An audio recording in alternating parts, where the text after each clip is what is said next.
नमस्कार, श्री स्वामी समर्थ. स्वागत आहे तुमचं माझे स्वामी या चॅनलवर. कशा आहात सर्व? मस्त ना? मस्तच राहा आणि स्वामींची सेवा करत राहा.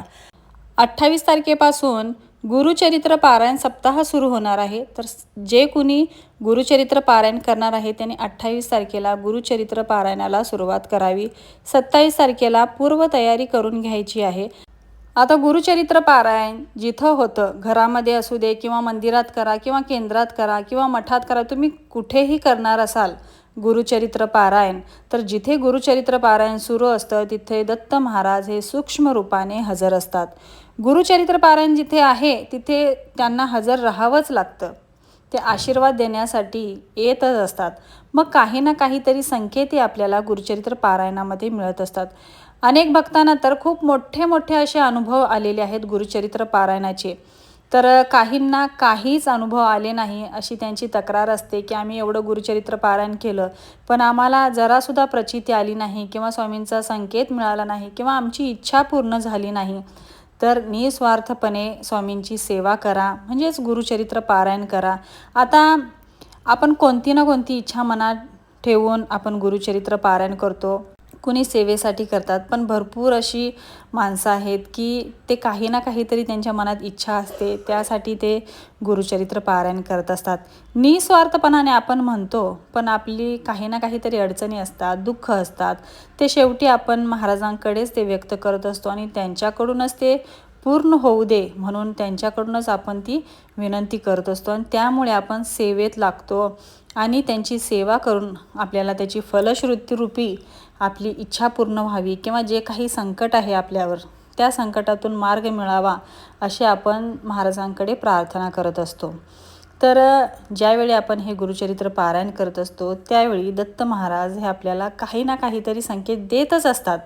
ते आपल्या पटकन लक्षात येत नाही ना, आपण म्हणतो की आपल्याला महाराजांनी काहीच संकेत दिला नाही किंवा काहीच प्रचिती दिली नाही किंवा काहीच फलश्रुती मला या पारायणाची झाली नाही.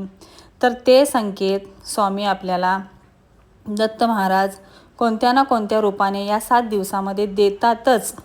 तर ते कोणते संकेत आहेत तेच मी तुम्हाला आजच्या या व्हिडिओमध्ये सांगणार आहे.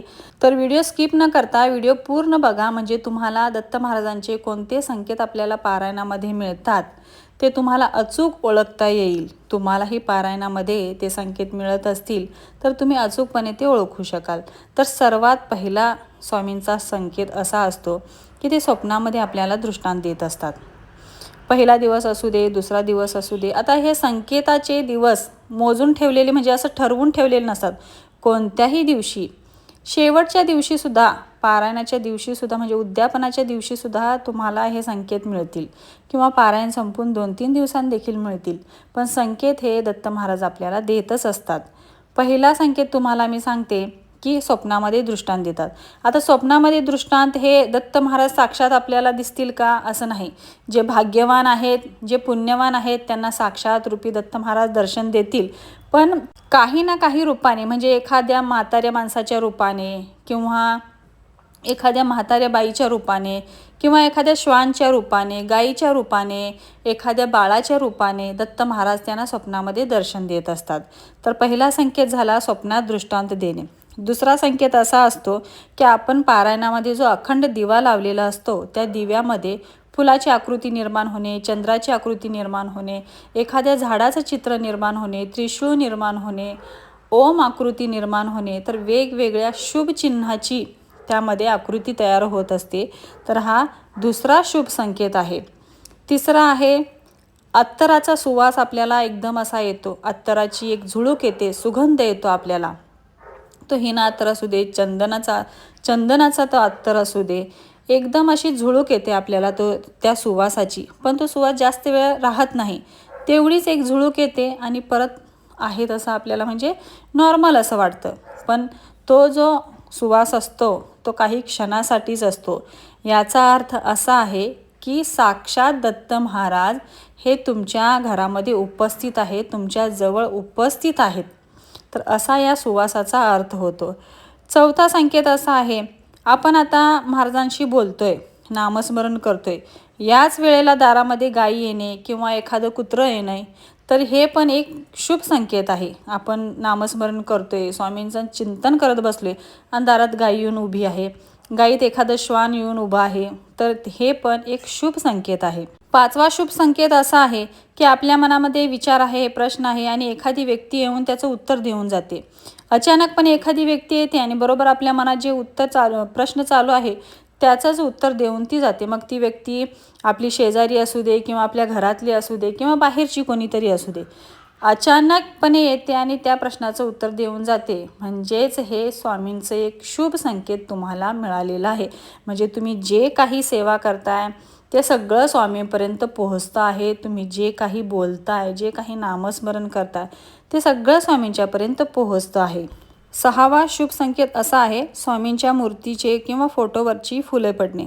आता आपण मूर्ती असते आपल्या घरामध्ये, फोटो असतो, तर पटकन त्या फोटोवरची फुलं पडणे. आपण एखादा विचार मनामध्ये करतोय, स्वामींना काहीतरी आपण सांगतोय किंवा फक्त हात जोडून आपण नामस्मरण करतोय आणि पटकन ते फूल खाली पडणं, हा पण एक शुभ संकेत आहे स्वामींचा. आणि माझ्यात सगळ्यात आवडता हा स्वामींचा संकेत. मला स्वामींच्या मूर्तीवरची आणि फोटोवरची फुले पडली ना तर खूप आनंद होतो.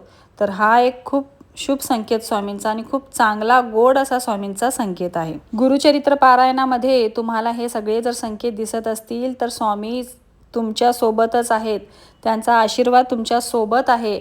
आणि हे संकेत तुम्ही ओळखा आणि स्वामींना ती प्रार्थना करा की स्वामी असाच आशीर्वाद तुमचा माझ्यावर सतत राहू दे. स्वामींकडे तक्रार करू नका की मला प्रचिती दिली नाही, मला काही अनुभवच आला नाही. कळत नकळतपणे स्वामी आपल्याला प्रचिती भरभरून देत असतात. आपण ती ओळखू शकत नाही कारण की आपल्यामध्ये तेवढी पात्रता नाही. आपण स्वामींच्या सेवेमध्ये लागलो आहोत, हेच आपलं खूप मोठं भाग्य आहे. तर स्वामींच्या अनेक अशा लीला आहेत ज्या आपण ओळखू शकत नाही. तर हे काही संकेत आहेत जे स्वामी आपल्याला गुरुचरित्र पारायणामध्ये देत असतात. गुरुचरित्र पारायण हे खूप म्हणजे खूप असे अनुभव देऊन जाणारे, खूप प्रचिती मिळतात यामध्ये, भयंकर तुम्हाला अनुभव येतात या 7 दिवसामध्ये. फक्त ती ओळखण्याची पात्रता आपल्यामध्ये असली पाहिजे. तुम्ही दिवसभर 7 दिवस फक्त स्वामींच्या नामस्मरणात राहा. कुणाशीही जास्त वाद घालायचा नाही, जास्त बोलायचं नाही, जास्तीत जास्त मौन पाळण्याचा प्रयत्न करायचा आणि नामस्मरण आपलं सुरू ठेवायचं. बघा तुम्हाला केवढे चमत्कारिक अनुभव या 7 दिवसामध्ये अनुभवायला मिळतात. तर सर्वांनी गुरुचरित्र पारायण अवश्य करा.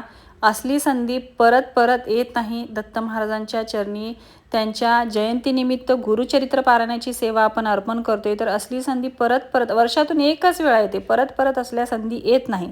तर गुरुचरित्र पारायण सर्वांनी नक्की करा. आणि ज्यांना कोणाला गुरुचरित्र पारायणाचे अनुभव आले असतील तर त्यांनी कमेंटद्वारे ते देखील शेअर करा.